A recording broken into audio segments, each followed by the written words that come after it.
তোমায় নিয়ে আমি কখনো কিছু লিখতে পারিনি। সাদা পৃষ্ঠা আর কলম নিয়ে বসেছি প্রতি দুপুরে। ভেবেছি 2 লাইন যদি লিখতে পারি তবে আমি তোমাকে বাঁধতে পারবো আমার ছন্দে।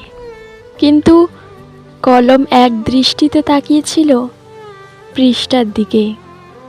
আমি তখন বুঝে গেছি তোমায় বাঁধা আমার সাধ্যে নয়, তালে সুরে ছন্দে লয়ে কোনো কিছুতেই নয়। যে মুক্ত বাতাসে নিজের সব কিছু বিলিয়ে দিতে জানে, যে অন্ধকারে বসে সুতো বুনতে জানে, যে নিজের মধ্যে থাকা ফিনিক্সকে ধারণ করতে পারে, তাকে বাধা সম্ভব নয়, তাকে বাধা অসম্ভব।